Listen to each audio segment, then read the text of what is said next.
সবাইকে স্বাগত জানাচ্ছি বিডিভিউজ ইনফোটেনমেন্টে। আপনাদের সাথে আছি আমি সুস্মিতা দাস। এটা এখন শুধু কয়েকদিনের ব্যাপার। ইসরায়েল বোমা বর্ষণ করে চলেছে নিরন্তর, আর এরই মধ্যে বিভিন্ন সামাজিক যোগাযোগ মাধ্যমে এবং আশেপাশের মানুষের কাছে ফিলিস্তিনিরা চূড়ান্ত বিদায় নিয়ে নিচ্ছেন। তারা বিশ্বকে বিদায় জানাচ্ছেন, মুসলিম বিশ্বের নিষ্ক্রিয়তাকে আরও একবার চোখে আঙুল দিয়ে দেখিয়ে দিচ্ছেন। ইসরায়েলের গাজা উপত্যকায় নির্বিচারে বোমা বর্ষণের মধ্যে টিকে থাকার আশা হারিয়ে ফিলিস্তিনিরা শেষ বার্তা ও বিদায়ী চিঠি পোস্ট করছেন। তাদের আশঙ্কা, এবার আর তারা বেঁচে ফিরতে পারবেন না। গাজা উপত্যকার ভয়াবহ চিত্র এবং সেখানকার মানুষের করুণ বাস্তবতা উঠে এসেছে এবারের প্রতিবেদনে।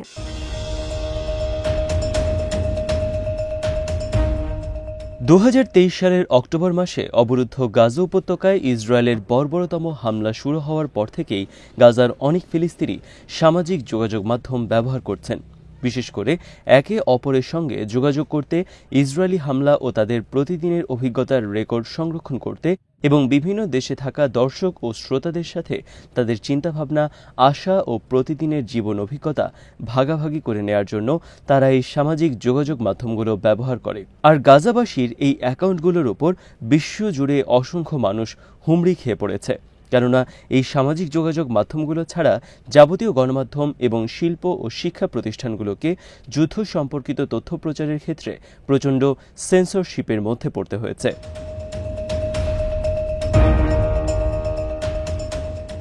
ইসরায়েল প্রতিনিয়ত গাজাবাসীর মত প্রকাশের স্বাধীনতাকে দমন করেছে, আর গত এক মাসে গাজায় বিদ্যুতের সরবরাহ বারবার বন্ধ করে দেয় অনেকেই তাদের ডিভাইসগুলোকে যথাযথভাবে চার্জও দিতে পারেনি।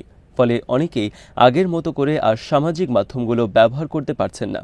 তবে সর্বশেষ গত 24 ঘন্টায় এমন পোস্টের সংখ্যা ব্যাপকভাবে বেড়েছে, যেখানে মানুষ হতাশা প্রকাশ করেছে।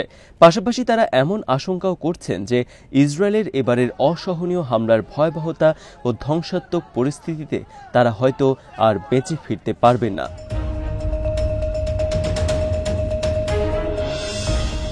গত 24 ঘন্টায় ইসরায়েল অন্তত 82 জন ফিলিস্তিনিকে হত্যা করেছে। নিয়মিতভাবে ইসরায়েলি হামলায় উল্লেখযোগ্য সংখ্যক শিশু নিহত হচ্ছে। ইসরায়েলি সেনারা জেনে শুনে অত্যন্ত ঠান্ডা মাথায় নারী ও শিশু হত্যা করছে। সামরিক অভিযানের পাশাপাশি গাজায় খাবার ও মানবিক সহায়তা প্রবেশ বন্ধ করে দেওয়ার কারণে ইসরায়েল গাজাবাসীকে অনাহারে হত্যার পরিস্থিতিও তৈরি করে রেখেছে। খাবার না পেয়ে এ পর্যন্ত 50-এর বেশি শিশু নিহত হয়েছে। এসব করুণ ছবি ও বাস্তবতা শেয়ার করে গাজার তরুণ ও তরুণীদের অনেকেই ফেসবুক বা টুইটারে পোস্ট করেছেন, যার শিরোনামে তারা লিখেছেন, মনে হচ্ছে এবার আমরা আর বাঁচব না।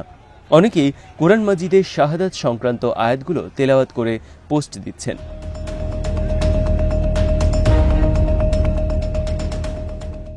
গাজাবাসীর এই করুণ চিত্রের মাঝে ইসরায়েলের অর্থনীতি ও শিল্পমন্ত্রী নীর বারকাত চলতি সপ্তাহে ইসরায়েলের চ্যানেল 14-এ দেওয়া এক সাক্ষাৎকারে জোর দিয়ে বলেন, ফিলিস্তিনি রাষ্ট্র গঠনের কোনো প্রশ্নই ওঠে না।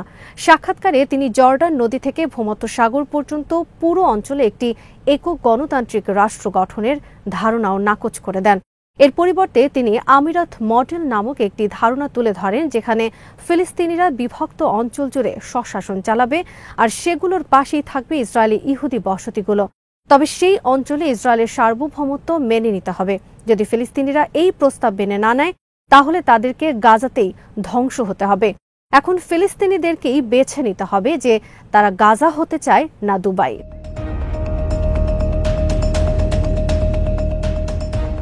অন্যদিকে আনাদোলু সংস্থার প্রতিবেদনে বলা হয়েছে, 2023 সালের অক্টোবর থেকে দক্ষিণ গাজার রাফা শহরের 90% আবাসিক এলাকা ধ্বংস করেছে ইসরায়েলি সেনাবাহিনী।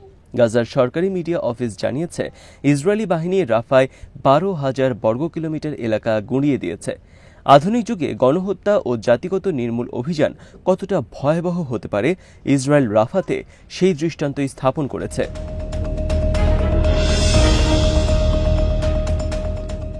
গাজার সরকারি অফিস আরও জানায়, রাফার 85% পয়ঃনিষ্কাশন ব্যবস্থা ধ্বংস হয়ে গেছে, যা রোগ ছড়ানোর জন্য উপযুক্ত পরিবেশ সৃষ্টি করছে। রাফাতে মোট 12টি চিকিৎসা কেন্দ্র রয়েছে এবং এর সবগুলোই এখন অকার্যকর হয়ে পড়েছে। সর্বশেষ আবু ইউসুফ আল নজ্জার হাসপাতালটিও ইসরায়েলি বাহিনী বিস্ফোরক রোবট ব্যবহার করে উড়িয়ে দিয়েছে।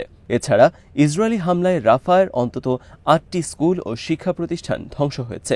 এবং অন্যান্য অবকাঠামো গুরুতরভাবে ক্ষতিগ্রস্ত হয়েছে। রাফায় 100টিরও বেশি মসজিদ সম্পূর্ণ বা আংশিক ধ্বংস হয়েছে। উল্লেখ্য, রাফা শহরে প্রায় 60 বর্গ কিলোমিটার জুড়ে বিস্তৃত এবং এখানে প্রায় 3 লাখ মানুষের বসবাস ছিল। এটি গাজার মোট আয়তনের 16%।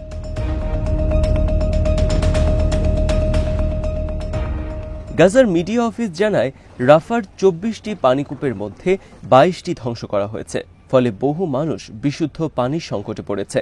তারা আরও জানায়, রাফায় 320 কিলোমিটার রাস্তা ধ্বংস করা হয়েছে এবং শহরটি দূষিত ও বসবাসের অযোগ্য হয়ে উঠেছে। এই প্রেক্ষিতে মিডিয়া অফিস আন্তর্জাতিক সম্প্রদায়ের কাছে দাবি জানিয়েছে যেন তারা ইসরায়েলের ওপর চাপ সৃষ্টি করে রাফা থেকে সেনা প্রত্যাহার করে নিতে বাধ্য করে এবং একই সাথে বাস্তুচ্যুতদের ফিরে আসার পথ উন্মুক্ত করা হয় এবং ত্রাণ পৌঁছানোর জন্য নিরাপদ করিডোরের মুখ খুলে দেওয়া হয় এবং ধ্বংসপ্রাপ্ত শহর পুনর্গঠনের উদ্যোগ নেওয়া হয়।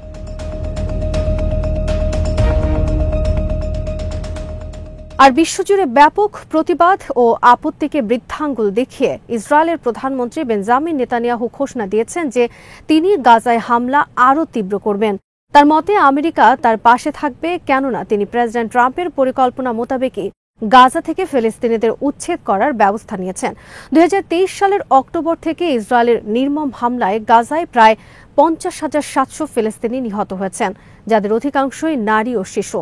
আন্তর্জাতিক ফৌজদারি আদালত আইসিসি গত নভেম্বর মাসে ইসরায়েলের প্রধানমন্ত্রী বেঞ্জামিন নেতানিয়াহু এবং সাবেক প্রতিরক্ষা মন্ত্রী ইয়োভ গ্যালান্টের বিরুদ্ধে গাজায় যুদ্ধাপরাধ এবং মানবতার বিরুদ্ধে অপরাধের অভিযোগে গ্রেফতারি পরোয়ানা জারি করেছে। এছাড়াও ইসরায়েল গাজায় এই যুদ্ধের জন্য আন্তর্জাতিক বিচার আদালত তথা আইসিজিতেও গণহত্যার মামলার মুখোমুখি, কিন্তু এর কোনো কিছুই ইসরায়েলকে সংযত করতে পারছে না।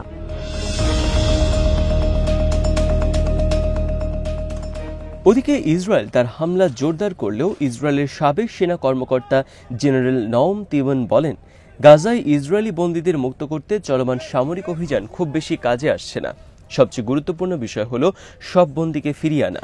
নওম নিজেও গাজায় বন্দী একজন ইসরায়েলি জিম্মির ভাই।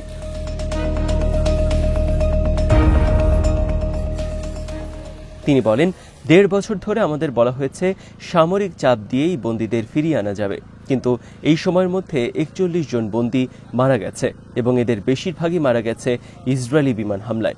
এই পর্যন্ত যে কয়জন জিম্মি ঘরে ফিরেছেন তারা চুক্তির মাধ্যমেই ঘরে ফিরেছেন, সামরিক অভিযানের মাধ্যমে নয়। এবারও চুক্তির দ্বিতীয় ধাপে যাওয়ার কথা ছিল, কিন্তু প্রধানমন্ত্রী নেতানিয়াহু রাজনৈতিক স্বার্থ, জোটের চাপ এবং বাজেট বিবেচনায় তা কার্যকর করেননি।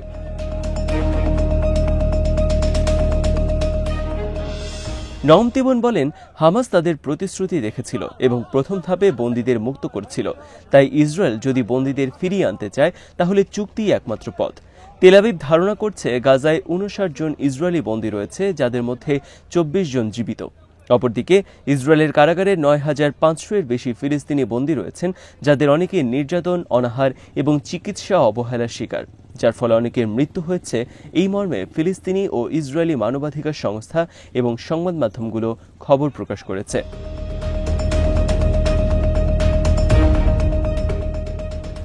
এদিকে আনাদোলু বার্তা সংস্থা জানিয়েছে, ইসরায়েল গাজায় পোলিও টিকা ঢুকতে দিচ্ছে না এবং এই নিষেধাজ্ঞা একটি টাইম বোমা, যা মহামারী ছড়িয়ে পড়ার হুমকি তৈরি করছে। গাজার স্বাস্থ্য মন্ত্রণালয় এ প্রসঙ্গে জানায়, এই নিষেধাজ্ঞা গাজা উপত্যকার শিশুদেরকে পরোক্ষভাবে টার্গেট করার একটি কৌশল। মন্ত্রণালয় জানায়, এই নিষেধাজ্ঞা গাজায় পোলিও প্রতিরোধে গত মাসগুলোর প্রচেষ্টা বিফলে যেতে পারে। যদি এই নিষেধাজ্ঞা চালু থাকে তাহলে গাজায় 6,02,000-এরও বেশি শিশু স্থায়ী পক্ষাঘাত বা দীর্ঘমেয়াদী অক্ষমতার ঝুঁকিতে পড়বে। গাজার স্বাস্থ্য মন্ত্রণালয় আন্তর্জাতিক সম্প্রদায়ের প্রতি আহ্বান জানায় যেন তারা ইসরায়েলের ওপর চাপ সৃষ্টি করে যাতে গাজায় পোলিও টিকা পৌঁছানো যায়। একই সাথে গাজার প্রতিটি এলাকায় শিশুদের টিকা নিশ্চিত করতে নিরাপদ করিডোর তৈরির আহ্বান জানানো হয়।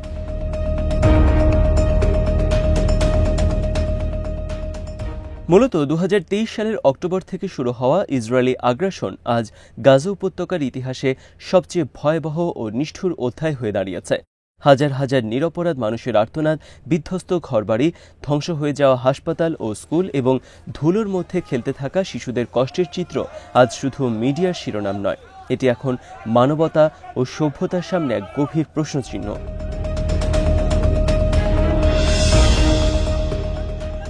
গাজায় যা ঘটছে তা আর যুদ্ধ নয়, এটি একটি জনগোষ্ঠীকে মুছে ফেলার প্রচেষ্টা। মানবতা যদি এখনো বেঁচে থাকে তবে এখনই সময় কথা বলার, এখনই সময় ঘুরে দাঁড়ানোর। যদি কারো কণ্ঠে সামান্য ন্যায়ের বার্তাও থাকে তবে গাজার শিশুদের কান্না, মায়েদের আর্তনাদ ও ধ্বংসস্তূপে জীবনের খোঁজে থাকা মানুষের জন্য তাকে এই মজলুম মানুষের পাশে দাঁড়াতেই হবে।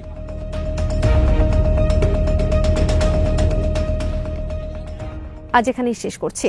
সমরাস্ত্র, প্রতিরক্ষা ও কূটনীতির নানা তথ্য জানতে চোখ রাখুন বিডিফিউজ ইনফোটেনমেন্টে। চ্যানেলটি ভালো লাগলে সাবস্ক্রাইব করুন, সংযুক্ত থাকুন আমাদের ফেসবুক পেজে।